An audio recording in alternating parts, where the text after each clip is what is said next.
Di kehidupan modern saat ini, ada banyak sekali masyarakat yang mulai lalai atau mungkin mulai lupa dengan syariat-syariat Islam, baik dari Al-Quran maupun sumber hukum Islam yang lain. Adanya globalisasi menjadi salah satu pengaruh yang besar bagi masalah ini.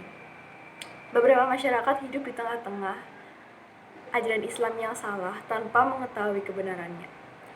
Perilaku masyarakat saat ini juga banyak sekali yang mencerminkan hal-hal yang melenceng dari ajaran agama Islam itu. Banyak sekali anak muda yang rela meninggalkan ajaran-ajaran Islam, syariat-syariat Islam hanya untuk menggalang sebuah konten. Dan juga banyak anak muda yang berpikir bahwa pulang pergi ke sebuah diskotik itu merupakan hal yang biasa.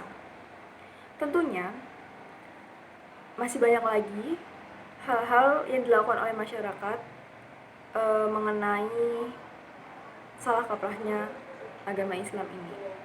Oleh karena itu, perlu diberikannya pengajaran tentang ruang lingkup agama Islam, baik itu akhlak, akidah, maupun syariah. Karena hal itu sangat diperlukan bagi mereka untuk memperkuat agama mereka, serta memperbaiki perilaku mereka yang dinilai menyimpang dari ajaran agama Islam. Sehingga mereka bisa menjadi manusia, bisa menjadikan masyarakat yang lebih baik lagi. Dalam agama Islam, aspek perilaku dan akhlak adalah aspek yang paling penting bagi manusia. Setiap manusia wajib untuk memiliki akhlak yang terpuji atau perilaku yang baik saat hidup di dunia. Contoh gambaran seorang umat yang menerapkan akhlakul karimah dalam kehidupannya adalah ketika ia berbicara dengan kata-kata yang baik atau tidak mengumpat, pemaaf, ikhlas, tawakal, selalu bersyukur, dan juga berbakti kepada orang tua. Selain itu, ia juga diharapkan untuk selalu amanah dan menepati janji. Gambaran yang saya sebutkan tadi hanyalah gambaran kecil bagi seorang umat yang telah memiliki akhlak yang terpuji.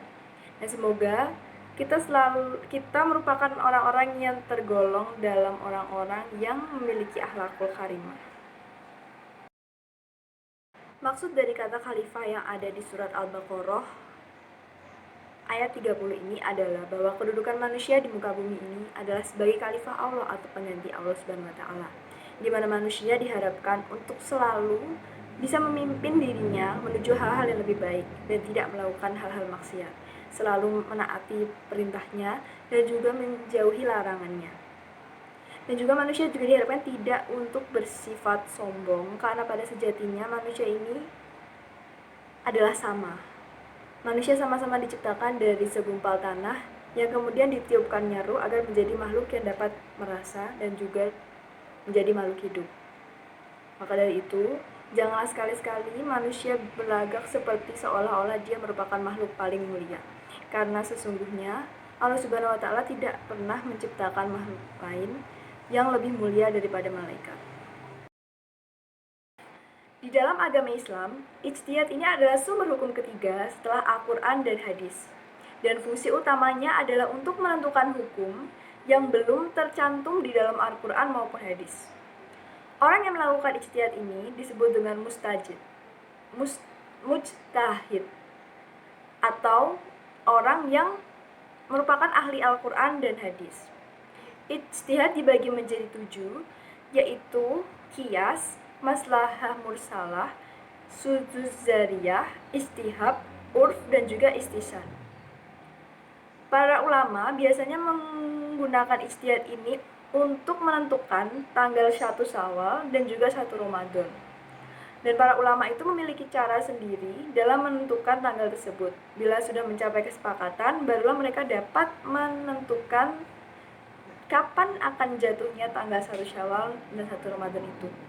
Selain itu, contoh lain dalam penggunaan ijtihad ini adalah ketika seorang ulama atau para ulama ingin membuat hukum tentang adanya bayi tabung dan juga pembagian warisannya.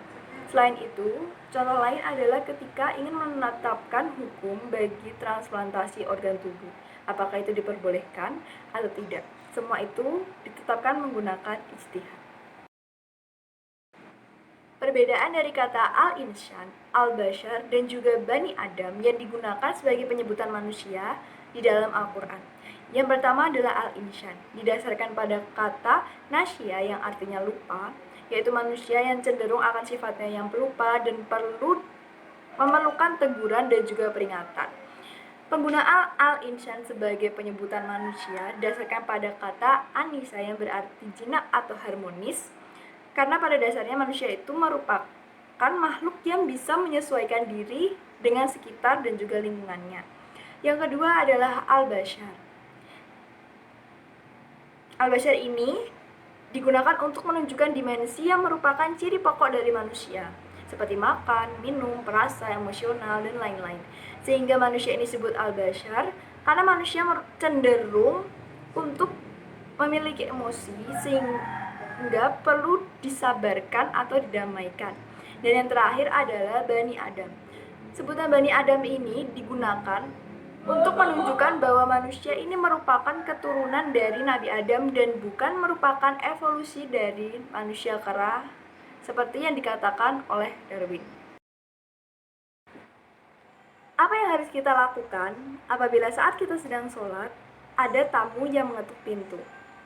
Sebenarnya diperbolehkan bagi orang sholat untuk melakukan gerakan-gerakan ringan atau gerakan-gerakan kecil seperti membuka pintu yang arahnya tetap di arah kiblat.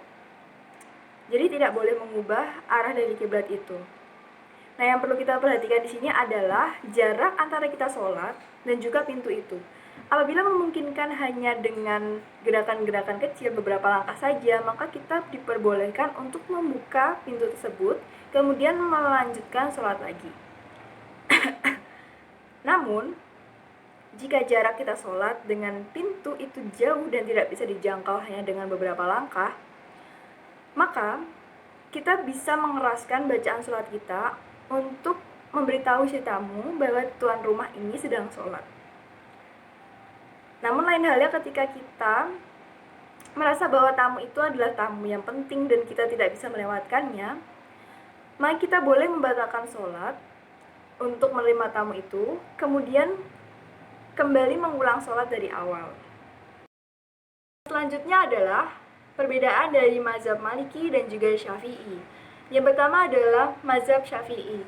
Pertama didirikan oleh Muhammad Abdullah Idris bin Syafi'i yang corak pemikirannya cenderung dari pertemuan antara teoritis dan juga tradisionalitis. Yang kedua adalah dari mazhab Maliki yang didirikan oleh Imam Maliki yang corak pemikirannya merujuk pada sunnah-sunnah. Tentunya di dalam dua mazhab ini terdapat banyak hal yang berbeda. Sebagai contoh, akan saya berikan beberapa. Pada mazhab Syafi'i, ketika akan hendak wudhu, yang diusap pada saat kepala adalah seluruh bagian kepala.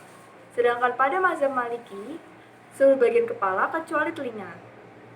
Yang kedua, minimal jamaah pada saat sholat Jumat pada mazhab Syafi'i adalah 40 orang laki-laki.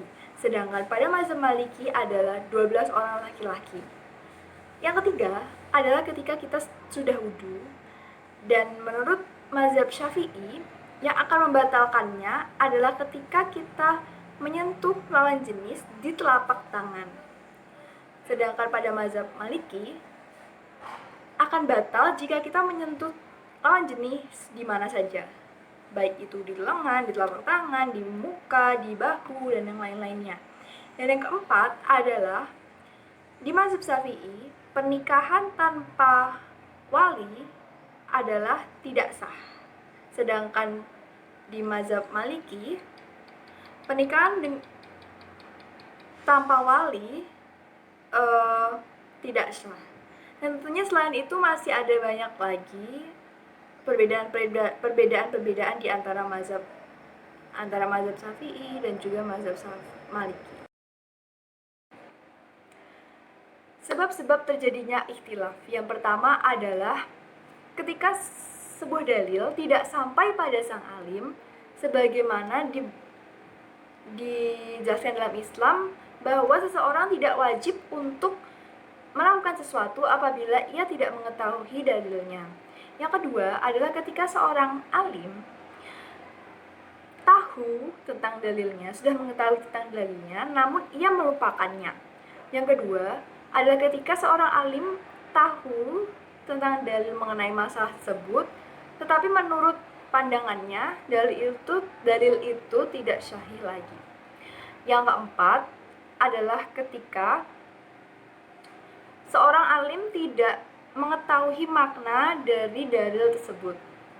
Yang kelima atau yang terakhir adalah apabila seorang alim telah mengetahui dalil itu, tapi menurutnya dalil itu tidak bisa diberlakukan lagi karena berbagai alasan atau berbagai faktor.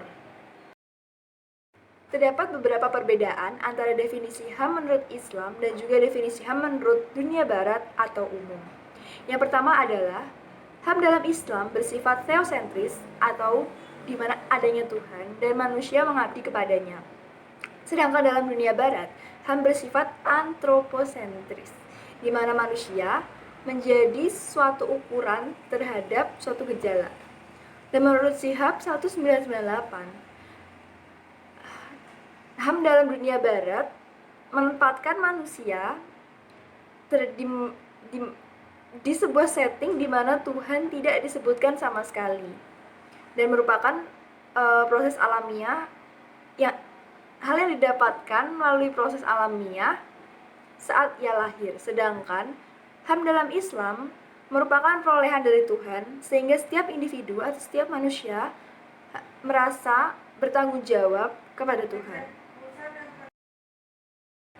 Dan yang terakhir dari saya adalah mengenai pembelajaran mata kuliah PAI secara daring ini. Menurut saya, mata kuliah PAI ini sudah cukup dalam melaksanakan pembelajarannya. Dalam artian, antara penyampaian materi, diskusi, tugas, itu sudah cukup seimbang. Dan mahasiswa pun tidak jenuh hanya dengan membaca materi yang berlembar-lembar, namun ia juga bisa berkreativitas dengan pembuatan esai dan juga video. Tenggat waktu yang diberikan untuk setiap tugasnya juga dirasa sudah masuk akal, mengingat mahasiswa juga memiliki tugas-tugas lain di mata kuliah lain. Namun, tetap saja ada sedikit kekurangan dari yang saya rasa dari pembelajaran ini, bahwa saya terkadang sedikit merasa tidak mengerti dengan materi yang disampaikan karena ada berbagai banyak istilah yang belum saya ketahui sehingga saya harus mencari lebih lanjut lagi. Terlepas dari semua itu, sudah cukup baik. Semoga kedepannya yang baik bisa tetap dipertahankan dan yang menjadi kekurangan dapat ditingkatkan lagi. Terima kasih.